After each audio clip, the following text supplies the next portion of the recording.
Thank you for joining us tonight for this presentation. My name is Marcus Reppert. I'm the Director of Student Services for Rockcastle County Schools. I'm joined tonight by Brandon Reynolds, who's just off screen here.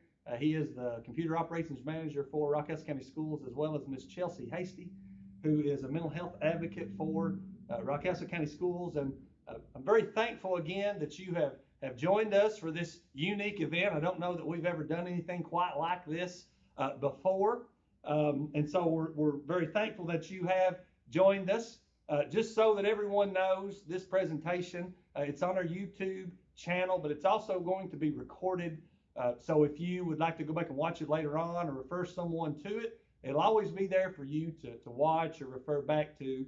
And we wanted it to be available for folks that may not be able to tune in tonight, but certainly want to be aware of the presentation and some of the things that we're going to talk to you about tonight. Before we get started with the presentation, I do want to introduce Miss Chelsea Hasty. As I mentioned before, she is a mental health advocate for Rockcastle County Schools, and she's going to say a very quick word to you. Hi everyone, my name is Chelsea Hasty. So as Mr. Reppert was saying, I am the new mental health advocate. I am currently stationed in the middle school and the high school. I'm in the high school on Monday, Wednesday, Friday, and I'm in the middle school on Tuesday, Thursday. So as a mental health advocate, so this position was given to us by the Frisk Gear Grant. So it's provided to us so that we could work with resources, with the families and the students to promote social and emotional learning. So I am a Rockcastle graduate myself, so I am super excited to be working with all of our Rockcastle County kids. Thank you. We are very thankful to have Chelsea working with us this year. We also have Miss Rose Payne, who is a mental health advocate, and we're thankful to have her as well as Miss Angie Payne, who's our mental health coordinator. And I appreciate their help in this presentation, as well as Mr. Brandon Reynolds, who's going to talk to you a little bit later in the presentation.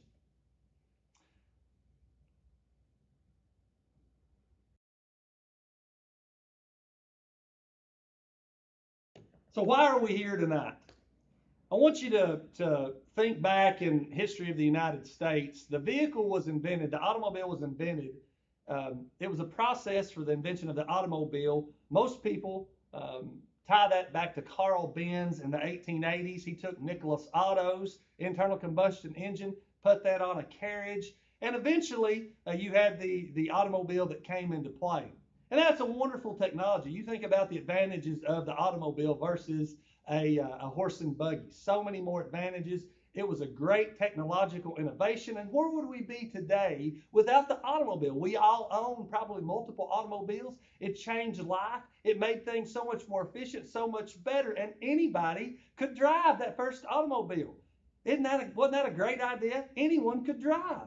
Young kids, old folks, doesn't matter. And you know, when that technology first came on the scene, there was no license required.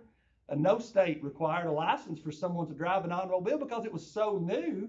People didn't realize the need for that. But you know, eventually, as fatalities began to increase, as problems began to unfold, as chaos on the early roads began to be a major problem, society and governments began to realize we've got to get a hold of this problem. We've got to put a process in place to make sure that people are educated about an automobile, that they have some kind of exam that they take so that they can demonstrate proficiency to be able to drive, and that they can show proficiency by driving a car around. And that license eventually came into place, and today every state requires a driver's exam. Every state requires a driver's license. And I use that illustration tonight to emphasize, first of all, that new technology is terrific. Where would we be today without technology? It's a wonderful thing that creates tremendous opportunities, but also a lot of brand new challenges. And you know, when technology comes about, we don't always realize the challenges that are going to come with that and the problems that could arise from that new technology. I'm going to take you back in time to 2004. That year, I got a cell phone. Now, Brandon was making fun of me earlier because he said he had a cell phone a whole lot earlier than that, but I did. I got a cell phone in 2004. That was also the first year that Facebook It was started by Mark Zuckerberg in 2004. That's a long time ago, 17 years ago. In 2005, YouTube was released. In 2007, the Apple iPhone is introduced, and the smartphone came on the scene, and it changed society. In 2010, the Instagram app was available in the App Store. And of course, as we know, since that time, technology has only exploded, and we've seen a convergence of cell phones and social media and technology, and that's wonderful. Again, think about all the wonderful opportunities that have been created. Rockcastle County Schools now, we are a one-to-one district. Every student has a Chromebook. That is a tremendous opportunity, something that we didn't have 2 years ago, something that brings about tremendous, again, opportunities for education. And it's a good thing to a large extent. But there again, there's challenges that come with all of this new technology and the integration of these different apps and devices and problems that we need to be aware of. And so tonight, that's the purpose. That's why we're here.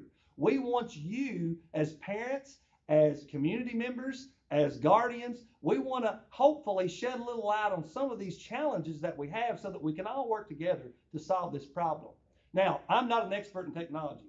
Brandon will tell you that. Anybody that I work with will tell you that I am not an expert in technology, but I do see the challenges. 3 years ago, when I was principal at Rockcastle County Middle School, I developed this presentation because I began to see the problems that cell phone use and social media was creating for our schools. And it alarmed me to see some of those issues. And I did just an anecdotal poll with our staff and with our administration at that time. And we realized that 60 to 70% of all of our conflicts among students at Rockcastle County Middle School 3 years ago was related to texting, or was related to a social media post, or some kind of technology issue. And that is a tremendous change from just a few short years ago. And since that time, that's not improved. Things certainly have become more challenging since the COVID epidemic. Again, this presentation was first done 3 years ago. So our goals tonight are threefold. First of all, education, and to inform you of some of the challenges that we face with technology use and the digital age, but also to implement solutions. And that's the last thing we're going to talk about tonight. And to me, that's the most important thing. So we're going to try to go through this as quickly as we can, but I really want everyone to hang around or to see some of these solutions that we're going to propose that we believe are practical, things that you can do to help us. We need your help. You know, we can't solve these challenges on our own. There's a lot of problems that again, that we've already talked about and that we address every day that we can't solve on our own. But we must all work together as a school community to better equip our students to navigate the challenges of this new digital age. And so one of the major issues with the digital age is that we are distracted by our cell phones. We're distracted by social media. We're distracted by technology. And this is not just students. This is really all of us. And so when I'm talking tonight, yes, we're talking about students, but this is bigger than our students. This is us. This is us as teachers, as administrators, as parents, as grandparents. We are all distracted by our phones. We get text, we get alerts, we get notification. We want to see a like on a picture that we've shared. We want to see a video on TikTok that someone's made and created that makes us laugh. Or maybe we want to create that video ourselves while something else is going on. We're distracted by all that's going on around us. So I've got a short video clip here that we're going to show just to illustrate some of the danger of being distracted by your phone. Phone out, watch out, that cell phone low. That's a cell phone out, watch out, that cell phone low. Okay, so obviously that is a dramatic example of what can happen if you're not paying attention to your surroundings. That poor lady, somebody was showing, wasn't even her phone. Somebody was showing her something really interesting on the phone, and then she looks down, not paying attention to the game. What happens? The ball hits her right in the face. Terrible, terrible thing. She is distracted by her phone. That is a literal digital danger for her. But you know, that could be any of us. That could be any of us at any event if we're not paying attention. And that's just a literal example of how that our society is distracted. Screen time for all of us is alarming. The Kaiser Family Foundation did a study, and in 2005, now 2005, that's 16 years ago, they said that the average 8 to 18-year-old spent 6.5 hours a day on electronic media. Now, of course, that's not necessarily cell phones. That could be video games. That could be watching TV. That could be an iPad or something of that nature. But they spent 6.5 hours in 2005. That's the average. In 2008, that number increased to 7 hours and 38 minutes. Again, when did YouTube come on the scene? 2005. When did Facebook begin? 2004. So with the invention and the outrolling of those two brand new social media platforms, the time spent on a screen increased by almost a full hour. And you know, the Kaiser Family Foundation, they stopped doing that research because they said, you know, it's not possible for a student to spend more than 7 hours and 38 minutes on a screen because they sleep for 8 hours, they're at school for 8 hours. That number can increase. Well, we know that assumption was wrong. In 2015, Common Sense Media reported that the average teenager spends 9 hours a day, not including school-related technology, on some type of screen. Think about that. 9 hours a day. And that's the average. There are some that spend 11, 13. Yes, there's some that spend 4 or 5, but the average is 9 hours a day. Think about that. Looking at a screen for 9 hours a day. You're going to sleep sometime. You're going to eat sometime. You're going to go to school sometime. So again, that is an amazing amount of time. What are they distracted from? Well, they're distracted if they're spending 9 hours a day on a screen. They're distracted from everything, from walking, from eating, from talking, certainly from their homework, from their parents. They're isolated probably to some extent. And there are a lot of dangers that are lurking because we're distracted by our phones and by screens. Dr. Gary Small, professor of psychiatry at UCLA, he began researching technology's impact on the brain. And he discovered that the brains of our kids are changing due to the stimuli created by spending so much time using electronic devices. It's called neuroplasticity. And this is not something new.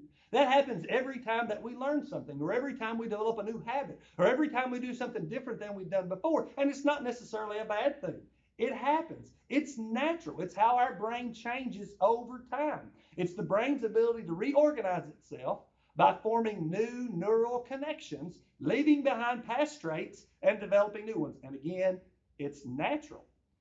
Dr. Elias, I don't know how to pronounce that fellow's name, so I'm not even going to try, but he's the director of Stanford University Impulse Control Disorders Clinic, and he said this about neuroplasticity and about how our brains have changed, especially that of our students and young kids. He says the more we become used to just sound bites and tweets, the less patient we become with the more complex, the more meaningful information. And I do think we might lose the ability to analyze things with any depth and any nuance. And I think he's right because we're distracted. Just today in my office, I had a Zoom meeting going on my Chromebook. Well, at that time, I was monitoring my email on my desktop. My phone was going off. I was getting texts. I was getting phone calls. I was trying to monitor. I was looking at some attendance data. I was doing several things at once. And you know what? I really wasn't paying much attention to my Zoom meeting. I'll admit that because I was distracted by everything else going on around me. And I don't think I'm unique. I think that happens with all of us at our profession. I think that happens with our students, not only sometimes probably at school, but also at home and other places when they're trying to do their work. Brandon, I forget I'm clicking. So what are the dangers of being distracted? Well, there's a lot of effects of that. And of course, we know what those are: inattentiveness, lack of focus, being disorganized, insomnia. You know, a lot of us sometimes have problems sleeping. And it may be because this thing is the last thing that we look at before we go to sleep. And then we think maybe we even dream about things that are going on during the day. And when we get up, we're checking our phone. Did we get a text message? Did we get an email? Did we get a notification? Have we got a Facebook message? Did someone tweet and tag us in that? You know, we're constantly thinking about those things, and it causes us problems with sleep. Anxiety. So many of our students today have problems with anxiety. And that seems to have been accelerated in a dramatic way because of COVID. Social awkwardness. Again, I did this presentation in 2018. Here we are 3 years later. We're in the middle of a pandemic. That's not got any better. 24/7 access to other people also is what we live with today. You know, when I was a kid, I saw my friends at school, went home at 3 o'clock, and I didn't see them again till the next day. I didn't know what they were doing. They didn't know what I was doing. Now, I might call them on the phone and have a 10-minute conversation, but that was rare. You know, there might be a time when I would spend the night with a friend, or a friend might spend the night with me, but again, that wasn't very, very common. And on the weekends, I wasn't around my friends. Well, today, our kids are constantly, our students are constantly around each other because of social media. And that leads also to them being disconnected. So the first digital danger is being distracted, which goes hand in hand with being disconnected. We're so often distracted by our phones that we become disconnected from the society around us. What's the average life of a teenager? And I've got teenagers on here. This might be you and me. It probably is us to some extent. Well, what do? Well, they wake up by their phone alarm. Again, they instantly check their messages, their social media first thing. And then they get ready real quick, brushing their teeth, maybe with their phone in hand, looking at their phone, putting their clothes on, checking social media, seeing what's going on. On the way to school, their head's down on the phone. Watch a school bus as it passes in the morning, and you'll see kids like this. They got their heads down. They might even have their earbuds in. They're listening to music as they're riding the bus. Or when you're taking them to school, that may be what they're doing if they're like my kids. They get out of the vehicle. They might go into school with their head looking down at the phone. They don't say good morning. They don't say hello. They don't say goodbye. Why? Because they're disconnected. They're focused on that phone. They're not even monitoring what's going on around them. Social interactions are minimal. Why? Because they're not paying attention to those around them.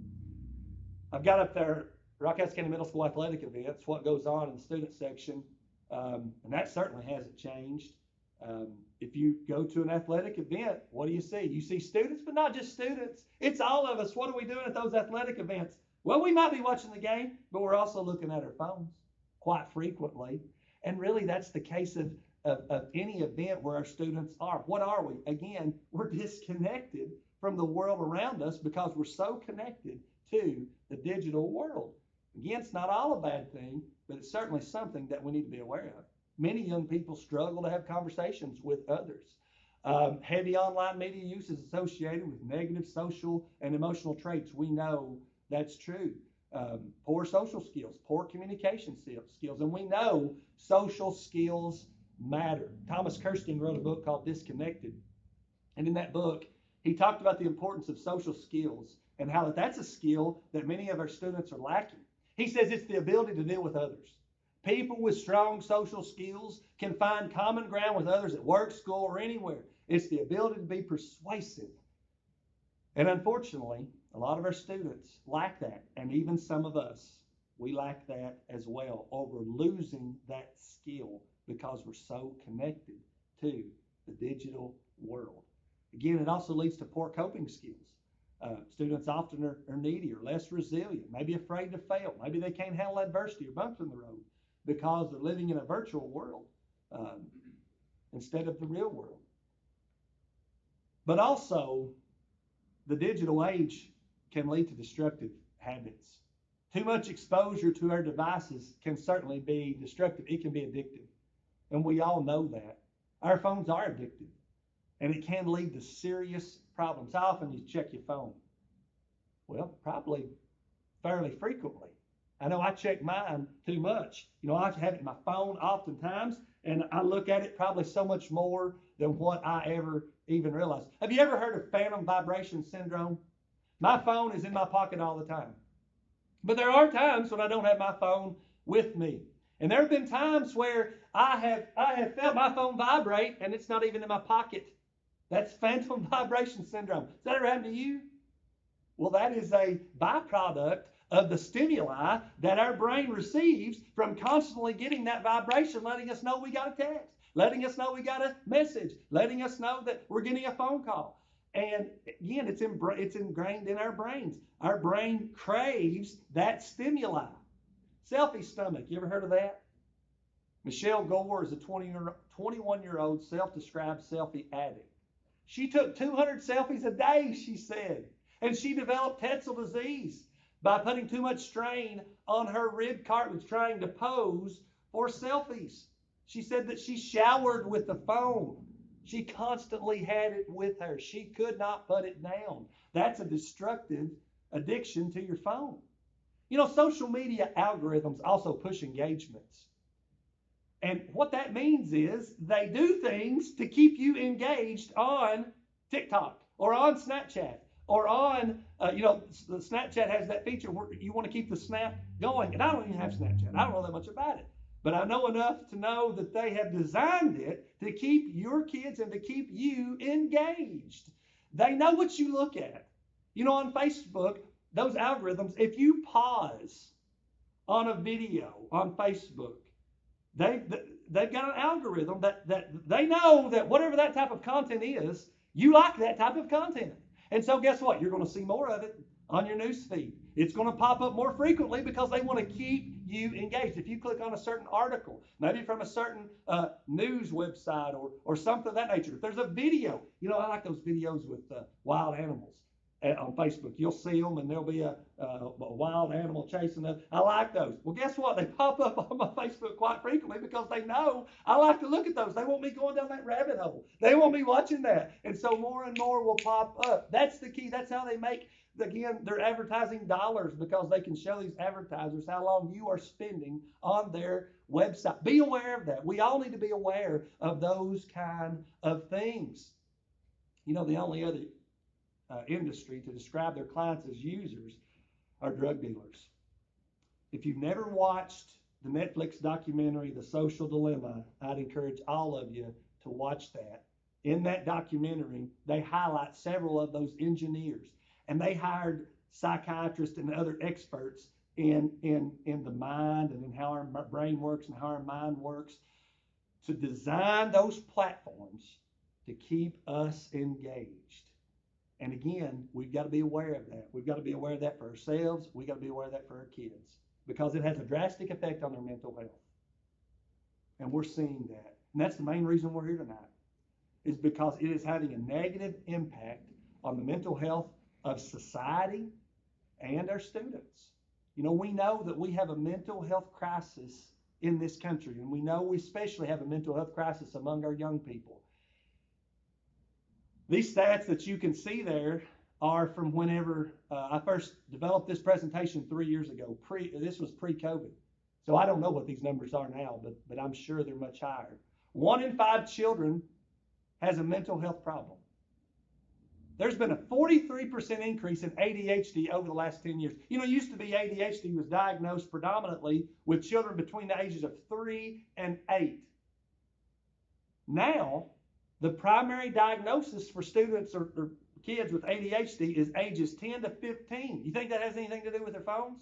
I feel like I have ADHD part of the time because I'm so distracted. It's hard to focus. All of those characteristics of folks that have that syndrome, that diagnosis, we all can experience those.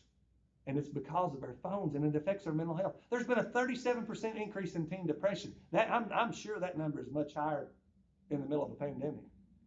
There's been a 200% increase in the suicide rate in children ages 10 to 14. I saw this the other day. More kids in that age group, ages 10 to 14, die by suicide in the United States than by traffic accidents. Let that sink in. More kids in the United States between the ages of 10 and 14, I'm repeating it for emphasis, die by suicide than traffic accidents. Of course, our cars are safer, but the mental health of our young people is also declining. Again, when I did this presentation at Rockcastle County Middle School in 2018, I did this in March of 2018. And in that year, beginning with August of 2017, we had 60 mental health referrals up to that point. That was again from 3 years ago. So from August to March 2018, we had 60 mental health referrals that school year when I initially did this presentation. I think we're day 33 of school. We've had more than 60 in 33 days, just to give you a comparison of where we're at today. And again, of course, the pandemic hasn't helped. What's the problem? Dr. Jean Twenge is a professor of psychology at San Diego State University.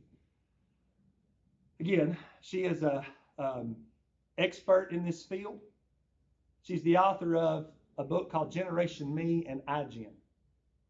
And this is her quote. She said, around 2012, I noticed abrupt shifts in teen behaviors and emotional states. The gentle slopes of the line graphs became steep mountains and sheer cliffs, and many of the distinctive characteristics of the millennial generation began to disappear. In all my analysis of generational data, some reaching back to the 1930s, I had never seen anything like it. What's she talking about? The data. What's she talking about? The sheer mountains and the sheer cliffs. This is the data that she's referring to. If you look at these two charts, the chart on the left is students that were polled, students in 8th, 10th, and 12th graders who are more likely to feel alone. And you can see the black line represents those that often feel left out, and the light blue line represents those that often feel lonely. And you can see from 1991 to 2005, it actually declined a little bit. Now, yes, it did have an uptick around 2005, but generally speaking, if you look at that 30% 1991, it had went down there. That's a good thing. And then it fell sharply, looks like about 2007, and then we see a dramatic rise. Again, you can see that it's when the iPhone was released. Is that a coincidence? Of course not. Not hanging out with friends. Where does this data come from? It comes from national polls that are done amongst school-age children. Not hanging out with friends. Times per week, teenagers go out with their parents. Not hanging out with their friends. You can see that is a cliff.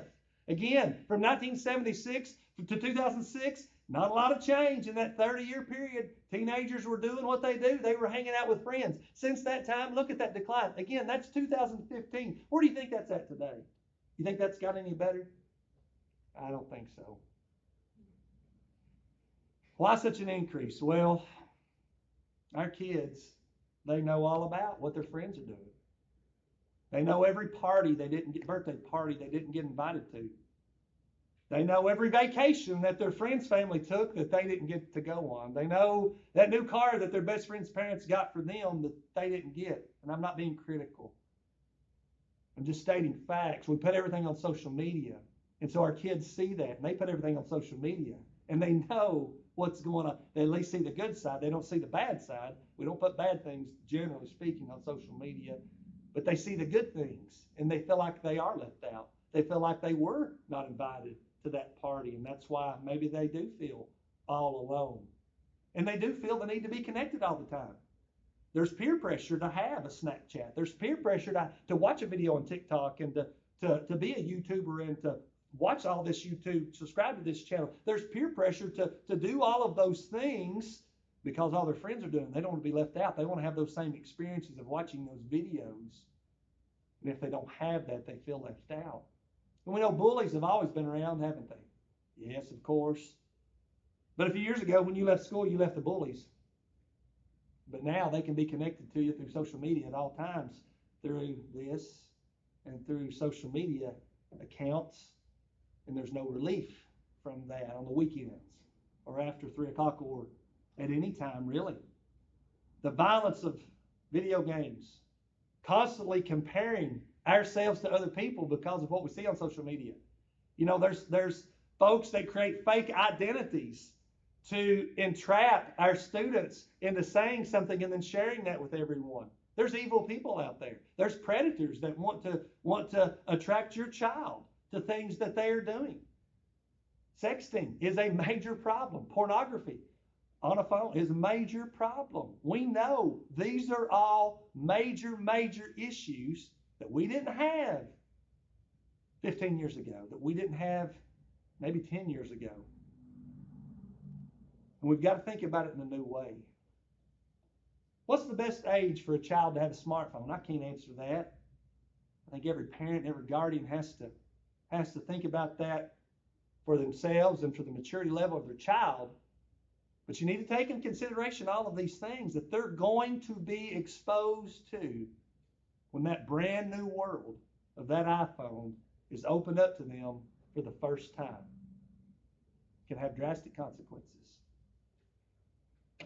That brings us to the next part of our presentation, Mr. Brandon Reynolds. He's going to talk to you about some things that our school system is doing in light of this new digital age. Hello, I am Brandon Reynolds. I'm Computer Operations Manager, my title for Rockcastle County Schools. I do a lot of different things, all of them involving technology. So when Mr. Everett told me he was going to talk today, I wanted to specifically talk about Rockcastle County Schools and all the things we're doing. Our district has changed in the last few years dramatically. A few years ago, we had about 400 Chromebooks. That's all, 400. Now we have about 3,000, about 3,100. We only have about 2,800 students. We have more Chromebooks right now than we have students. I never thought that we would get to the point we are now this quick. Without the pandemic, of course, we wouldn't have. But our Chromebooks have become incredibly important tools for our students to use. So I put some stats on the slideshow. I want to show everybody those stats. Today alone, our students visited 478,000 websites. It seems like a crazy high number, but that is accurate. That's how many they visited today. 34,000 websites that they tried to go to today was blocked. So I want parents to know, want everybody to know that we do our best to keep the kids as safe as we can, to make sure the sites they go to are related to their education. Sometimes they're not, right? Sometimes they're not, but we do everything we can. They made 43,000 searches today, and out of that 43,000 searches, 130 searches were blocked. So that's only 130 searches. Some of those, the number one word blocked about every day is the word meme. Kids love to look up memes, so that word's blocked. They look that up every day. It's blocked about every day. The number one search today, period, was the word calculator. So that shows us that our teachers or students use that Chromebook not just as a device to watch videos on the internet, not to do lots of other things, but they use it as a great tool. It's all kinds of things in one, right? They can see their homework, they can type a paper, they can communicate with their teacher, they can communicate with their parents, they can use a calculator, they can visit their Google Classroom site, which is the next thing is their Google Classroom site. That was the most popular website today, was Google Classroom, the second being Google Docs, which is like Microsoft Word, where they type documents. One of my favorite quotes is, "With great power comes great responsibility." Our Chromebooks, all these Chromebooks, technology in the hands of students have given our students a great amount of power. They have the power to go to sites they want to view content they may not be ready to view, may not need to view. So we have to help them become more responsible. That's our goal. That's what we try to do every day. Help them become more responsible, to become more digital citizens, to become better digital citizens. The first thing I want to let parents know is that our mental health staff, if students make a search for a keyword for something related to self-harm or violence, we have mental health staff that are alerted immediately. So they get an email message or another message. Several people get those messages, so we don't let them fall through the cracks. But I want all parents to know that that's our utmost concern with our Chromebooks, is to help monitor students' mental health and to try to keep them as safe as possible. The next thing is teacher monitoring. So all of our teachers have a program called Classroom Relay. It lets our teachers view student screens. They can see their screens during their classes, not when they're at home, but during their classes, they can see their student screens. They can view the websites they're going to. They can block websites. If a teacher says, we're going to do iReady today, and we're going to do that assessment, I don't want anybody to go to YouTube, they can completely turn off YouTube during that class period. And they do that. Lots of them do that. They can limit just YouTube, or they can limit all sites except for iReady. They have a lot of control over the sites where students can go. And if they see a student on a site that they don't need to be on, they can just close those tabs out right from their computer, right from their desk. So I want everybody to know that our teachers help monitor Chromebooks as well. It really takes everybody to monitor Chromebooks and help them learn with their Chromebooks in the best way possible. The next thing is the technology staff. Our technology staff, me and some other people on my team, we monitor websites daily. We block websites. We unblock websites as they're needed. I get the number one complaint I always get is, "Hey, can you unblock this site?" Most of the time, it's no. If we think it's a danger to students' health, to students, if we think a parent would be mad if a kid went to that site, then we leave it blocked for everybody if we can. We monitor searches daily, and we receive alerts as well based on other searches that are not mental health related. So we receive those every day. If that happens, you'll get a phone call from me. You'll get a phone call from a school administrator. We'll lock those student Chromebooks up so we can completely turn them off with the flip of a switch, basically, so that those kids are done for a while using the internet. Sometimes they get in trouble. Sometimes there's a larger issue at stake. And then the last thing I want to talk about is directly to parents and guardians. we need your help, basically. We need your help. We're doing everything we can, but I want you guys to know that make sure your students know that we can see everything they do. I think normally once students realize that we really can see what they're doing on their Chromebook, that kind of stops some of the things they search for, some of the bad things they go to or try to go to. I also want to let parents know that you can request a weekly email summary. It's not really a summary, it's exactly what students go to. It's complete internet activity report. It can come weekly, and you can sign up for that on the district website, or you can ask your child's teacher, and they can get you the link to sign up. So it'll be emailed. It's usually Saturday night, early Sunday morning, but you'll get that report for the whole previous week. It's very helpful. We have a lot of people signed up, but we always need more. Also, I want parents and guardians to know that they have access to their student's email password. If you want your student's password, you can call the help desk. I put the number at the bottom of this presentation. It's 256-1111. You can ask us for your password, for the student password. We'll tell you their password. You can monitor their email yourself if that's something you think you want to do. We want you to do that. And then if there's problems and if your student has more issues, we can make a specific internet policy for your child or an email policy for your child. So if you don't want them to go to YouTube, they absolutely do not have to. We can restrict YouTube a little bit, or we can shut it off completely. If there's a site that you know that your kid goes to that you think should be blocked, let us know. We can block it for your students, or it may be that we need to block it for all of our students. I'm gonna turn it back over to Mr. Ripper. That's what I want to share with you. Again, if you have any questions, call the help desk number 256-1111. I want to thank Brandon. Brandon is a tireless worker. He does a tremendous job in his role, and he's so underappreciated, and I appreciate what he does. His role is very critical, and he takes it serious, and he does a phenomenal job, and I appreciate him very much for everything that he does. If you're just tuning in to this live event, I would encourage you to go back and watch from the very beginning. We're almost finished with the presentation, but I would encourage you to go back and watch from the very beginning so that you can get the full picture of what we've been talking about this evening, and so that you don't miss out on any of the suggestions, certainly that Brandon just gave to our parents. Some very good information that you can use. So what do? We've talked about all of these dangers. We've talked about these problems and challenges that we have in this digital age, but what do? What are the solutions? We know they're here to stay. What do? Well, first of all, again, as I said in the introduction, we have to have your help as parents. There's no way the school system can control everything. You know, sometimes I'll get calls and parents will say, well, this happened on Saturday night, and this was on an Instagram account, or this was on a snap that was sent to my child. And there's nothing we can do about that. If it's your cell phone, it was done on a Saturday night, that's out of our area of control. But there are things that we can do collectively. And again, that's why we wanted to do this presentation, to inform you of some things. First of all, I want everybody to know that you're the parent. You're the parent. Take control. You're the guardian. And your children have what you allow them to have. They don't have to have Instagram. They don't have to have the TikTok app. They don't have to have the Snapchat app. They don't have to have a cell phone.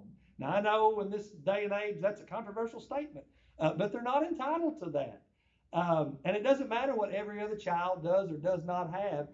We've got to realize that we as parents are in control of our children, and we've got to make those decisions based on their maturity level, based on the circumstance. There's a lot of things that go into that. But we need to understand that, first of all, that we're in charge. And second, don't be naive. When you give your child, it's been called the big give. When your child gets a cell phone or gets a smartphone, the big give, when's that going to happen? When that does happen, as we mentioned, a whole new world's going to be opened up to them. Don't be naive. Don't be naive. Don't think that they're always going to do everything that they should do on a phone. They don't do that in real life. None of us do. We don't do that in real life. There are temptations that are out there for all of us, and sometimes we make mistakes, and they're going to make mistakes, and they're going to do more with their phone than what you think.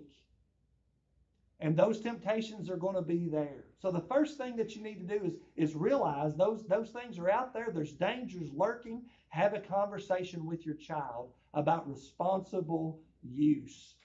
And maybe when they first get that phone, They don't have access to every social media account.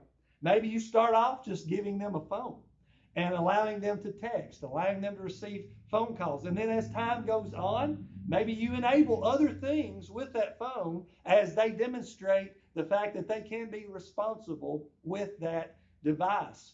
There are things on phones that make it very, very difficult for parents to know what your child's doing. There's secret storage apps. Again, when I was principal at the middle school, in my first 2 months of being principal of that school, I realized that there was a calculator app that many students had, looked just like a calculator.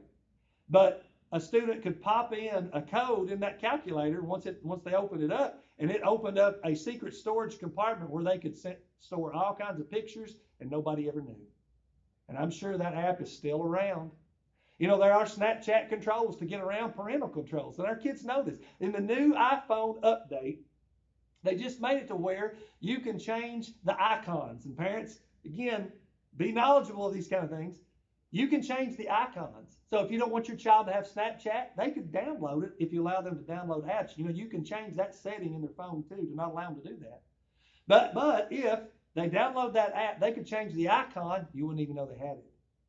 So there's all kinds of ways out there to get around parental control. So don't be naive. Be responsible. Check your child's what they're doing online. Have that conversation with them. Some parents even create a contract with their kids about cell phone and social media use. Secondly, we've got to be the example as parents and grandparents and aunts and uncles and teachers and coaches. We got to be the example. Did you know the average parent spends 3.5 minutes in meaningful conversation with their child per week? 3.5 minutes of meaningful conversation with their child in a week. That's the average, of course. Some spend 20 minutes. Some spend 0. That's an amazing statistic. The key there's meaningful conversation, not just hello, goodbye, those kind of things. Meaningful conversation. And I'm guilty. My children, they try to tell me something and I'm distracted, and we all are. We got to connect with our kids. We got to connect with our grandkids. We've got to talk to them. We've got to eat meals with them. We've got to, when we ride in the car, make them put their phone away and talk to you about the day, or talk to them about something funny that happened at school, or maybe talk to them about something that happened on social media. Try to relate to them in some way, but have a meaningful conversation with them. Thirdly, limit their use of the digital world. We all need to do this. This isn't just for our students. We all need to limit our use of the digital world. You know, when my kids were younger, they only got their electronics, as we called it, on the weekend. They could only play video games on the weekend. They only got the iPad on the weekend. They couldn't do it through the week. Now, we've changed that as they grow, as they've got older. That's not the case anymore, but we had limits on what they could do. We've got to limit our students and our children's use of the digital world. Set parameters. And you can make that whatever you want to be. Again, when you initially give them a phone, talk to them about what's a good amount of time to spend on your phone. An hour after school, 2 hours after school, 3 hours, whatever it is. You have that conversation, what you feel like is a good number. And if you don't take anything else tonight, please take this advice. When your children, if they've got a phone or an iPad, make them bring that to the living room and plug it in overnight. Don't let them have that device when they go to bed. They need to sleep in peace without being distracted by that phone. Again, if you don't do anything else, do that. Take their phone when they go to bed and let them plug it in and let them charge it. That's a very practical solution to being disconnected for an amount of time to get proper sleep. We all need to take a break from our phones. You know, maybe it is while we're eating. When we go to a restaurant with our husband or wife or kids, leave your phone in the car. You don't need your phone while you're eating. If you're eating a meal with your family at home, turn your phone off. When's the last time you turned your cell phone off? When's the last time it was off and not because the battery died? You decided to turn it off for a while. We need that. When you go to church, you don't need your cell phone in church. Leave it in the car. You can live without it for that 2 hours. When you're doing again, maybe riding in the car. Maybe that's a time. You're driving to Somerset, Richmond. Maybe at that point, you don't have your phone. You engage in meaningful conversation. It doesn't matter. Just limit that use. Set some parameter where you can engage with your kids, and so that they have a time away from that. And then monitor their use of the digital world. Again, as I mentioned, have a common area for digital devices. Maybe if you've got a young child, second or third grade, and they watch an iPad, or maybe they're watching their Chromebook, watching YouTube on their Chromebook. You don't let them do that in their bedroom. Maybe you make them come to the living room to do that, where you can hear what they're listening to, where you can know what they're watching. Make them take those earbuds out and play that out loud, so you can know what they are listening to and what they're engaged with. Make your child be transparent. As Brandon mentioned, we can give you their passcode for their phone. Make them give you that. So that we all need to be accountable to each other for our phones and social media use. And also, you can set the restrictions on the phone. As I mentioned earlier, you can go to the settings on those phones and you can restrict notifications. Your child does not need to have a notification for every app that they've got. If they do, there's constantly going to be something popped up on their phone. Turn those notifications off.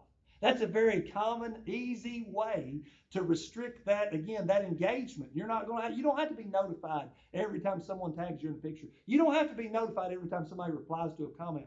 You don't have to be notified every time that Kentucky wins a ball game or scores a touchdown. You know, my son loves UK. He's got that app. Well, turn that off. You're watching the ball game. You don't need notified every time Kentucky scores a touchdown on your phone. You're watching it. So those are some common sense things that we can do. Restrict those notifications and look at their settings. And you might even restrict other things, again, like the apps that they can download. And finally, again, as we mentioned, know what they do. There's technology to monitor use. There's the Bark app that you can download as a parent, and you can have some control over what your children do. Now, my wife controls that. I'll be honest, she controls that more than I do. But we do have that control, and she has all that, and she knows exactly what they do. And occasionally I'll check, but she knows that more than I do. There's also the Disney Circle that monitors Wi-Fi on devices. Brandon's talked to me about that and how that's a good solution. I put this, get a phone without a data plan. You know, there are still those. You can still do that. And then if it's a problem, if there's a problem, if you see a problem, have a conversation with your child. What happened here? Why did this happen? How did this come about? Why were you doing that? Why were you engaged in that? Talk to them. And again, set those parameters for their use. These are the sources. If you're interested in that, there's some good books there that I've cited. And again, that Netflix documentary, Social Dilemma, I would recommend that to everyone. Well, thank you for joining us tonight for this presentation, this workshop, Digital Dangers. Again, our goal and our aim was to inform, was to educate and provide some solutions. So we hope that this has been beneficial to you. Again, you can go back and view this on the Rockcastle County Schools YouTube channel. That way you could also share it on social media so other people could go back and view it as well. I'm not the technology expert, but feel free to call Rockcastle County Central Office 256-2125. I'll be glad to try to help you as I can. And I know Brandon will as well as Miss Chelsea Hasty, Miss Angie Payne, Miss Rose Payne, any of our staff, our principals. We're here to serve kids. I love our community. I love Rockcastle County Schools. And I feel like we've got a wonderful school system. I know we do. I know we got wonderful parents. I know we got wonderful kids. And I know we've got that sense of community. And so we have to use that. We have to use that. We have to work together to overcome some of these challenges. And with your help, we can get there. Thank you again tonight for joining.